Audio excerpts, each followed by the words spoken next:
L'une des conséquences des blessures de l'enfance est le fait de se détacher de son identité profonde et de ses besoins. Les neurologues nous prouvent que les émotions sont physiologiques, c'est-à-dire que ce sont des signaux d'un besoin profond. Ils nous disent que tout comme cet enfant a besoin d'aide pour développer son cerveau cognitif, il a aussi besoin d'aide pour comprendre ses émotions. Il n'y a donc rien de fantaisiste dans l'importance de se pencher sur nos émotions en tant qu'adultes qui souhaitons guérir de nos blessures d'enfance, et au contraire, c'est capital puisqu'elles sont le reflet de nos besoins et de notre personnalité. Ici, on a un enfant qui ressent un gros chagrin, une grosse colère, qu'il va exprimer par des pleurs, des cris ou de l'agitation, parce qu'il ne sait pas faire autrement. Et face à lui, il a ses modèles qui sont là pour le consoler, pour lui apprendre à les exprimer, à les comprendre, puis à les gérer. Malheureusement, cet enfant qui envoie des signaux d'alerte sur ses besoins a autour de lui des modèles qui, parce qu'ils sont soit fatigués, soit préoccupés par d'autres problèmes, ou parce qu'ils reproduisent ce qu'on leur a appris tout simplement, vont sans le vouloir demander à l'enfant de se couper de ses émotions et donc de ses besoins. Ses parents vont lui dire « Arrête de chouiner, arrête de crier, je veux plus t'entendre ».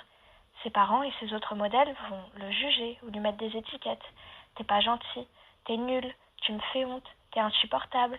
À partir de là, exprimer ses émotions, donc ses besoins, c'est-à-dire qui il est, signifie déjà souffrance. Il a aussi pu être comparé aux autres, ce qui a pu l'impacter dans la construction de son identité. Si tu faisais comme ta sœur, si tu étais comme ton cousin, on serait tranquille. Qu'est-ce que le cerveau de cet enfant a retenu ? Si je m'exprime, on ne m'aime pas.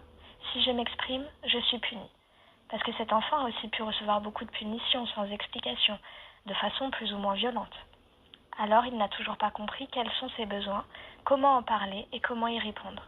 Son cerveau enregistre une fois de plus, exprimer mes émotions égale plus de souffrance. C'est comme cela qu'en devenant adulte, cet enfant s'est créé inconsciemment des mécanismes de défense, comme un masque qui cache plus ou moins totalement ses ressentis, ses besoins et donc sa personnalité.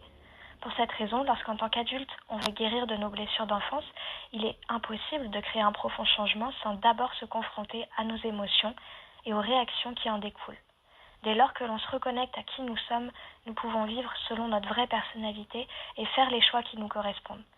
C'est pourquoi j'insistais sur l'importance de la première étape de guérison dans ma vidéo précédente, qui est de commencer par un travail d'observation de nos réactions passées et présentes, de reconnexion avec notre enfance pour retrouver notre identité. Seulement là, nous pourrons parvenir à passer à la deuxième étape de guérison de nos blessures, qui est de se reconnecter à nos besoins, ceux que l'on a appris à cacher et qui sont désormais enfouis.